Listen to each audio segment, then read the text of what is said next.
Now, some people's minds will be changed over the next 3 months, some won't. But what must make someone go from committed Europhile to arch Eurosceptic? Well, here's the director of the Institute of Economic Affairs, Mark Littlewood, and he has a soapbox.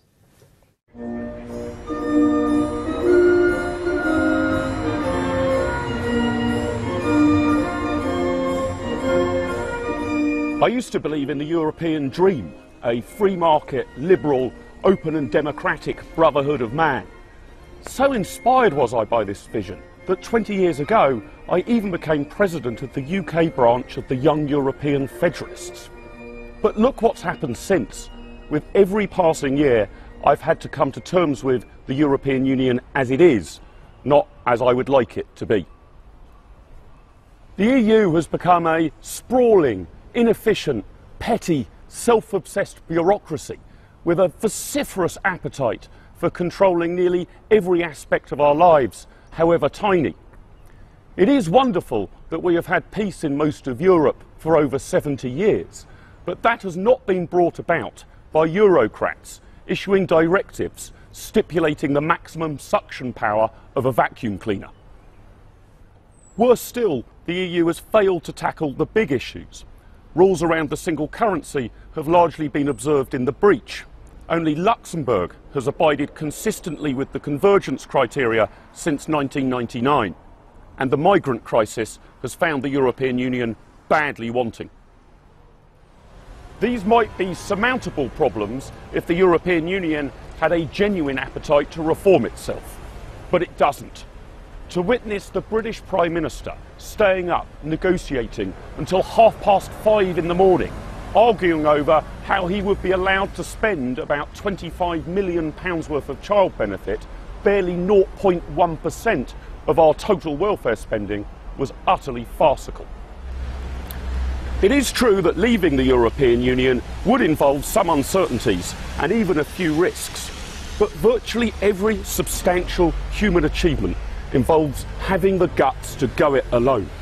And of course, how Britain would look outside of the European Union would be up to us. Staying in doesn't mean no change. It means remaining a member of a club which has a very different agenda to that of the United Kingdom. And merely having a seat round that table, especially if that seat is occupied by a Prime Minister who has deluded himself that the EU has substantially reformed, is hardly an inspiring future. The referendum will split families, political parties and business groups. Even my own think tank takes no corporate view and is heavily divided. But I've reached the personal conclusion that the brave, self-confident, forward-looking step to take is to vote Leave on June the 23rd.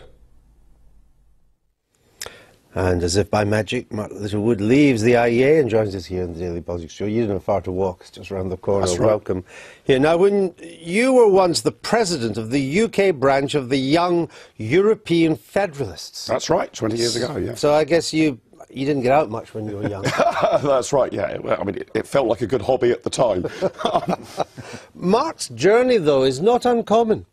Many people have made this journey of Mark's generation and older who, without doubt, voted to stay in 1975 and now are either saying, like Mark, I'm not going to do that again, or I'm much more uncertain. So something has changed. Something has changed, yeah. I mean, 40 years of history. Also, some of the justifications for the EU back then seem like ancient history now. The war was much more of a presence in British national life. That was a viable argument back then. It doesn't really feature at the moment in the debate. So we're 40 years on, and it's very different. I think also anyone who's ever had any dealings with the European Union tends to become a bit more sceptical of it than you were when you started.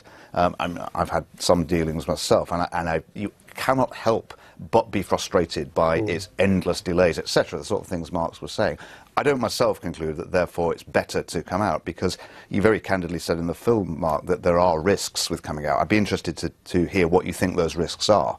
I think the risks are this, that it is true that if you want certainty, about where Britain's going to be over the next 5 years, you should probably vote to remain. If your ace of trumps card is you care about certainty, you should vote to remain.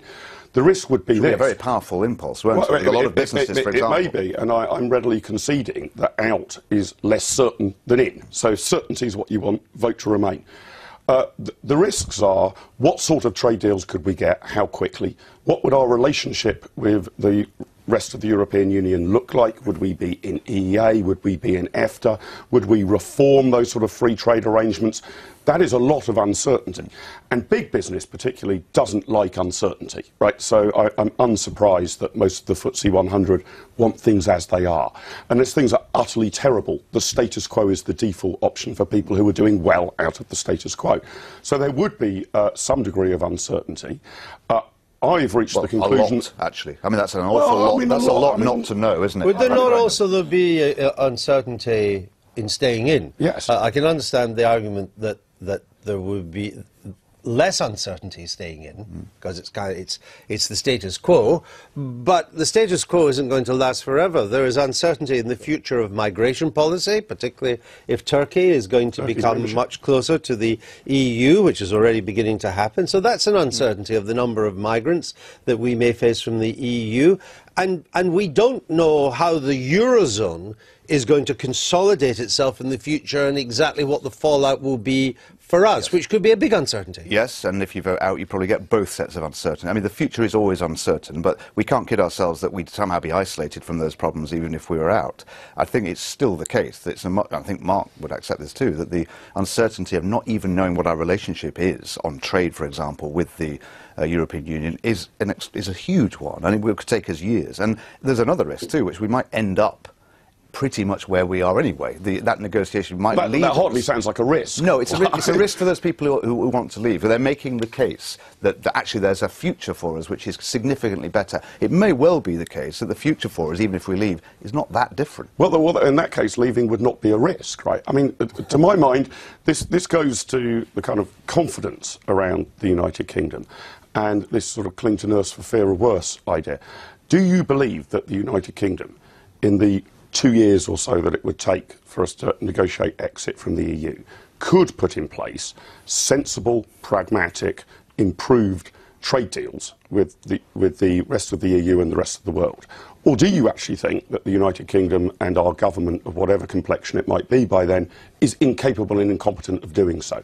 It seems to me if you don't have confidence that the UK government could put these things in place, then you're probably better off to be run by Brussels. If you are confident that the UK government could put these things in place over a 2-year period, then I don't really see what the fear is of leaving. But you say run by Brussels. I mean, and you point to some irritations, though they're quite minor on vacuum cleaners, and the jury's a bit out on that one anyway. But as we go about our daily lives, in what way does the European Union impinge on us?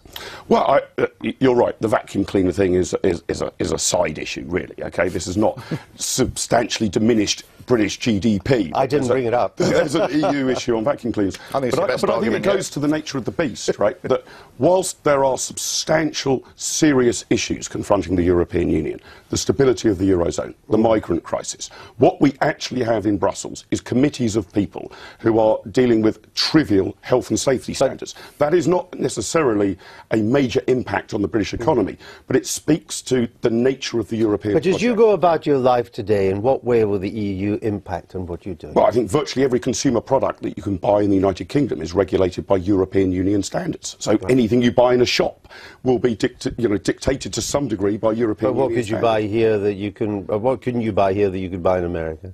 Well, I think there are different regulations about confectionery, for example. So it hasn't changed British.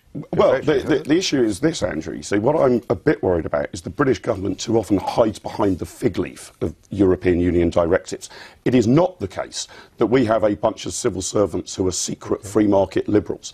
We will have our own regulations about it, but they will be ours, and we will be able to directly hold to account the people who are making those regulations and argue about the pettiness and change them, rather than looking across the water to a Brussels bureaucracy that frankly nobody understands and finds totally impenetrable. All right, Mark Littlewood, we'll leave it there. Thank you very much.